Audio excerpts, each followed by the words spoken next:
What's up, YouTube? George's Silver Hunter back with another half-dollar coin roll hunt video. Today we'll be going through 2 boxes of Brinks Boxes that I picked up on, I don't even know what today is. Today's Saturday, May 22nd. So we got 2 boxes from the same bank.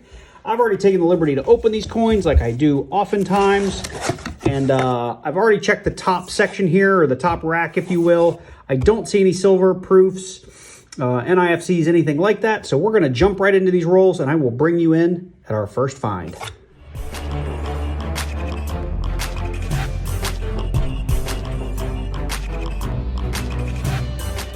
So while I open roll number 1, I thought I would maybe talk about what I mean by finds. So if this is your first coin roll hunt video you've ever watched, a find is silver. That is the main reason we look at this. And we may even have silver here in this first roll. I don't know if you can see it here.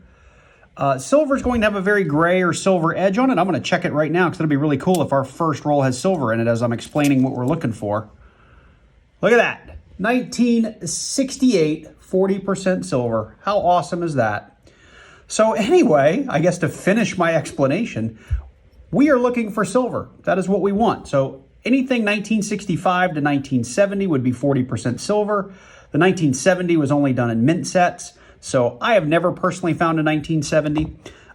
Anything 1964 and earlier is going to be 90% silver.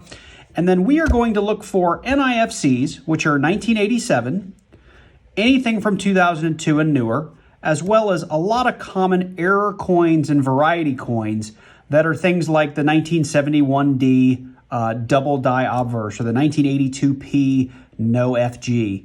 If you look below my video, there will be a link to a document that has all of the common errors and varieties that I look for. And you are welcome to download that and use it for your hunts. I hope it's helpful to you. I know it's helpful for me. I've been doing this long enough that I don't need to look at that document anymore. So with that, I'm going to go through the rest of these coins. If I happen to find an error, a variety, or more silver, I will be sure to bring you guys in on that roll. So here I am on roll number 3, and I thought I would stop and bring you in since I made a big deal out of what we're looking for. Here's our first NIFC of the box. It is a 2002 Philadelphia, and it has this little, you can see the scratching there. We call that the ring of death. That is caused by the coin roll machines and typically makes the coin worthless. Now, for those of you that always wonder what the value is, most NIFCs don't have a lot of value because they're relatively current. NIFC means not intended for circulation, which means they are technically hard to find. You can only get them in mint sets or uncirculated rolls from the mint, but they just don't carry a lot of value. And a lot of coin roll hunters do pull these, and they make sets of Philadelphia and Denver quarters or half dollars from 2002 till current. And when you do that, that can carry quite a bit of a premium on it to get an entire set. I do that from time to time, but I'm not doing it right now. So I'll put it up here as a find, but at the end of the day, it'll go back in the bin and go back to the bank. So we're on roll 12, and I'm just bringing you in because we have a more current NIFC. It's not a great one. It's got a lot of gouges in it, but it's a 2017P. So we've got 2 NIFCs on the board. We're down here on roll, I believe this is 28. I didn't bring you in on the last roll. I did get a really nice looking 2005 Philadelphia NIFC. And you can see, why they say NIFC are not intended for circulation. This is just a gorgeous coin. I would say that's probably uncirculated if you were to grade it. But that's not why I brought you in. I brought you in because as I open this roll, I got something awfully gray and silvery. Right here, you can see it just from the edge. What do we get? Another 1968D. So we are 2 silvers on the box. That's just awesome. All right, I'm going to get these unwrapped and I'll bring you in at the next find. So not the most eventful box. We are on roll 39. In the last couple of rolls, I did find one more 2005P that I didn't bring you in on. I have been putting aside a bunch of 71Ds, 74Ds, a 73D, and a 77D to check under the scope at the end of the box. But I wanted to bring you in because on roll 39, as I peeled back the paper, we got one more silvery edge. Let's see. We have a 1967 40%er. That puts us on 3 for the box.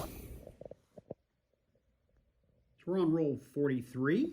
Bringing you in one more time as I pulled the paper back here. We got something really shiny. I don't know if this is going to end up being a 90%er or what. If I can get this paper off one-handed.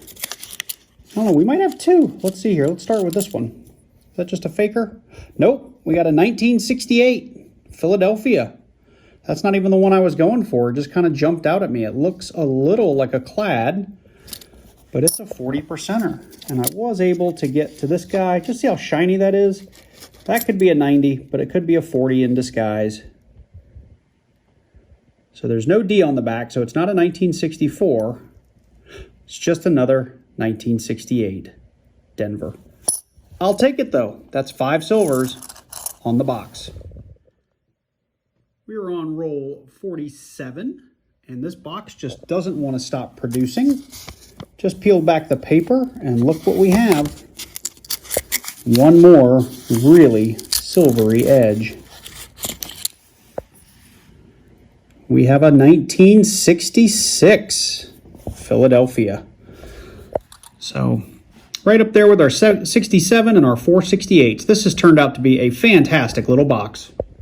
So we are on the last roll of the box, and I thought about opening this live on camera so you could have the full opening, but I just got the paper back, and this last roll does not disappoint.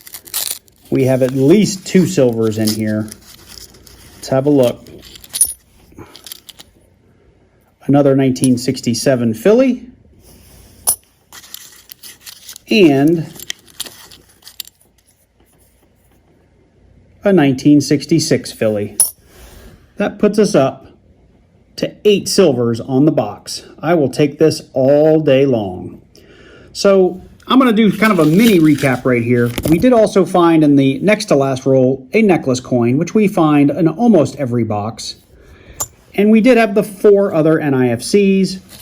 I'm going to finish going through this roll, and then I've got all of those coins to scope, and I will bring you in if I find anything interesting. Otherwise, we will get right into box number 2. So here we are with box number 2. If it's anything like box number 1, we're going to have a wonderful closeout to this video. If it's not, it'll be really fast, and we're not going to find a thing, because that's usually how it goes. So I'm not seeing any silver here on the top. And I'm going to push these back, and I'm going to jump right in. Hopefully I'll bring you in early and often. We're on roll number 2, and I'm bringing you in for something a little different. We have a foreign. This is a 2011, I can't talk, Panamanian coin. Republica de Panama, Medio Balboa. It's actually in really good shape. It's a nice looking coin. So we have a foreign for the board. So here we are on roll number 5. Just pulled back the paper. We've got a really shiny edge in here and something that looks awfully silvery. Let's start with this one. We have a 2005P, which makes sense because that goes with the first box we got that had those couple of really nice 2005Ps. We might be in for another 40% silver box. 1967, first silver on the box. I'll take it. Just opened up roll number 10. We were greeted by something super shiny. Come on. I hate when I struggle with the paper. This could be 90. This looks fantastic. No, it's a 1965. I will always take silver, but look at that edge. That just looks like pure silver. It's a gorgeous coin. 2 40%ers on the box. Get into roll 13. I didn't bring you in, but I did find, I think it was another 2005 off camera, or maybe it was this 2007 off camera. I can't remember. But that's not why I'm bringing you in. It's roll 13. We have more silver. I think this one's definitely going to be 40%. Come on, paper, work with me here. There we go. A 1967. That is 3 40%ers on the box. Getting into roll 14, and I got the paper a little farther off than normal because I just thought this was going to be a dirty $50. When I pulled it out, much to my surprise, it is a 1969. You can even hear it. That is more 40% silver. So 4 for the board. We're on roll, what is this, 18? 19. Roll 19 it looks like. And I'm bringing you guys in because yet again we peel back the paper only to find some more. I'm having a hard time with this paper today. Silvery edge here. Come on, you. Get out. 1967. So we are up to 5 silvers on the box. We're on roll 24. Got the paper pulled back. And surprise, surprise, more silver. I think we are looking at more 40%. Let's see. Yeah, no D on the back. Another 1967. 4 on the box for the 1967s. Roll 25. We got more silver.